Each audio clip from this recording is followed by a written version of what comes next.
নমস্কার, আমি অর্পিতা। আপনাদের সবাইকে স্বাগত জানাই সেন চৌধুরী রান্নাঘরে। আজ আমি আপনাদের সঙ্গে শেয়ার করব এক মশলা তাওয়া ফ্রাই বা ডিম মশলা তাওয়া ফ্রাই রেসিপি। চলুন সরাসরি শুরু করা যায়। দেখুন, ডিমের মশলা তাওয়া ফ্রাই বানাতে আমার এখানে তো লাগছে ডিমটা আমি একটু এগিয়ে রাখার জন্য ডিমটা আমি সেদ্ধ করে ঠান্ডা করে নিয়েছি। এখানে আমি নিয়েছি একটা পেঁয়াজ মিডিয়াম সাইজের, একদম বড় বড় করে ছাড়িয়ে। এখানে নিয়েছি অনেকগুলো, এক মুঠ প্রায় কোয়া রসুন, 3টে লঙ্কা, আর এখানে নিয়েছি এক টুকরো আদা। প্রথম আমি এই পেঁয়াজ, আদা, রসুন আর লঙ্কা 4টেকে একটা পেস্ট করে নেব। আর অন্যদিকে আমি এই ডিমগুলোকে কেটে নেব। ডিমগুলোকে মাঝ বরাবর এইভাবে কাটতে হবে। দেখুন, ডিমগুলোকে আমি খুব সুন্দর করে কেটে নিয়েছি। এখানে কিন্তু আমি যা মশলা ব্যবহার করছি, এই 3টে ডিমের মতনই মশলা ব্যবহার করছি। আপনারা যদি বেশি ডিম করেন তো মশলাটা কিন্তু পরিমাণ কিন্তু একটু বাড়িয়ে নেবেন। দেখুন, তাওয়া বসিয়ে দিয়েছি। তাওয়ার মধ্যে আমি দিয়ে দিলাম তেল। দেখুন, তেলটাও আমার গরম হয়ে গেছে। এবার আমি দিয়ে দিচ্ছি এর মধ্যে নুন। তেলের মধ্যে দিয়ে দিলাম হলুদ। গ্যাসের ফ্লেমটা কিন্তু আমি একদম লোতে করে দিলাম, একটু বাড়ানোই ছিল, লোতে করে দিলাম। নুন আর হলুদটা দিয়ে তেলের মধ্যে একটু নেড়ে নিলাম। এবার একে একে যে ডিমগুলো আছে সেগুলো আমি তেলে দিয়ে দেবো। ডিমগুলো কিন্তু কুসুমের দিকটা প্রথমে তেলে দিয়ে দেবেন।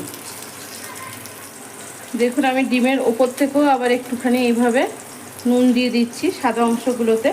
এটা কিন্তু হাত দিয়ে দিতে হবে, নাহলে ঠিকঠাক দেওয়া যাবে না। দেখুন, দিয়ে দিলাম। আর একটু হলুদে এইভাবে দিয়ে দেব, ভীষণ অল্প কিন্তু।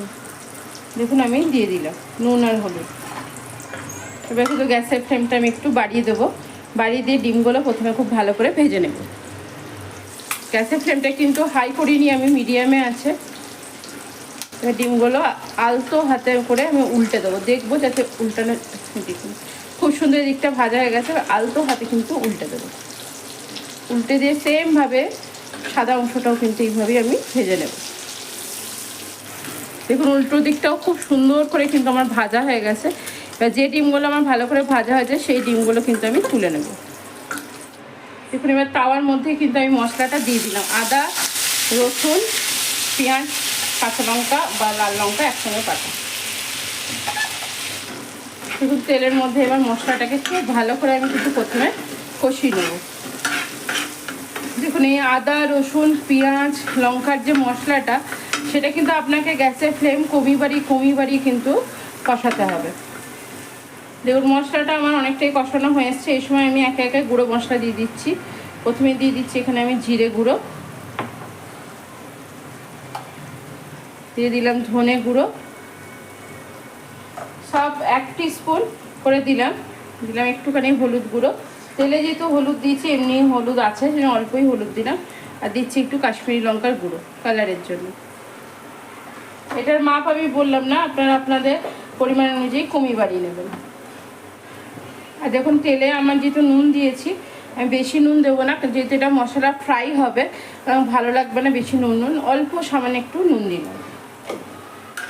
এবার মশলাটার মধ্যে আমি মিক্সি ধোয়া জল একটুখানি দিলাম, দিয়ে এবার মশলাটাকে কষিয়ে নেবো ভালো করে। আর এই মশলা ডিম ফ্রাই বা এগ ফ্রাই যেটাই বলুন, এতে কিন্তু তেলের পরিমাণটা একটু বেশি লাগে। তাই তেলের দিক থেকে কিন্তু একটুখানি দরাঝস্তি দিতে হবে তেলটা।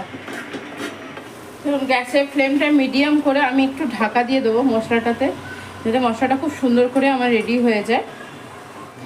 দেখুন, 1.5-2 মিনিট মতো আমি ঢাকা দিয়ে রেখেছিলাম। এবার ঢাকাটা আমি খুলে নিলাম। খুলে নিয়ে আবার একবার আমি নেড়ে দেবো। দেখুন, মশলাটা আমার খুব সুন্দর করে রেডি হয়ে গেছে। তেল ছেড়ে এসছে এবং তাওয়া থেকেও দেখুন উঠে চলে আসছে। মশলাটার একদমই কাঁচা গন্ধও নেই। এবার আমি এর মধ্যে দিয়ে দেবো একটুখানি জল। মশলাটার মধ্যে জল দিয়ে জলের সঙ্গে মশলাটা ভালো করে মিশিয়ে নেবো প্রথমে। দেখুন, জলের সঙ্গে মশলাটা খুব ভালো করে আমি মিক্সড করে দিয়েছি। এবার আমি একে একে এটার মধ্যে ডিমগুলোকে দিয়ে দেবো। দেখুন, এইভাবে মশলাটা উপর থেকে খুন্তি করে নিয়ে ডিমের ওপরও ওইভাবে দিয়ে দিলাম। দিতেও পারেন, নাও দিতে পারেন, এটা আমার মনে হলো তাই আমি একটু দিলাম এইভাবে, যে খেতে ভালো লাগবে। এবার চাইলে দিতেও পারেন, নাও পারেন।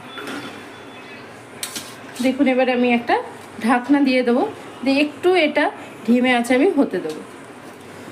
দেখুন ঢাকনাটা আমি খুলেছি, কি সুন্দর তেল ছেড়ে ছেড়ে ছেড়ে ছেড়ে এসছে। এবার আমি ডিমগুলোকে একটু উল্টে দেবো।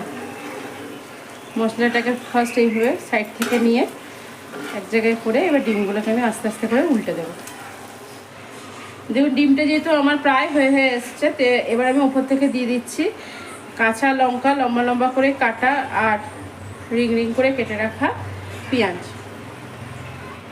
একদম এইভাবেই দেবেন, এটা খেতে কিন্তু ভীষণ ভালো লাগে এইভাবে দিলে। পেঁয়াজগুলো যে আপনাকে মশলার মধ্যেই দিতে হবে, মানে মশলা দিয়ে যে ঢাকতে হবে এর কোনো মানে নেই, যেটুকু পারবেন ঢাকবেন, নাহলে কোনো দরকার নেই। এটা এমনিই এটা ভীষণ সুন্দর খেতে লাগবে, যেহেতু ভাপে এটা সেদ্ধ হয়ে যাবে, বেশ নরম নরম হবে, খেতে খুব সুন্দর লাগবে। আবারও একবার আমি এটা ঢাকা দিয়ে দিলাম। হিট কিন্তু একবারও বাড়াবেন না, মিডিয়াম হিটেই কিন্তু এটা হতে দেবেন। দেখুন আমি ঢাকনাটা খুললাম, কি সুন্দর হয়েছে আমার এগ তাওয়া ফ্রাই। কুসুমগুলো কিন্তু বেরিয়ে যায়নি একদমই, আপনাদের উল্টুলটা আমি দেখাচ্ছি, পুরো তেলটা ছেড়ে এসেছে। গ্যাসের ফ্লেমটা কিন্তু এই সময় আমি একটু বাড়িয়ে দিলাম।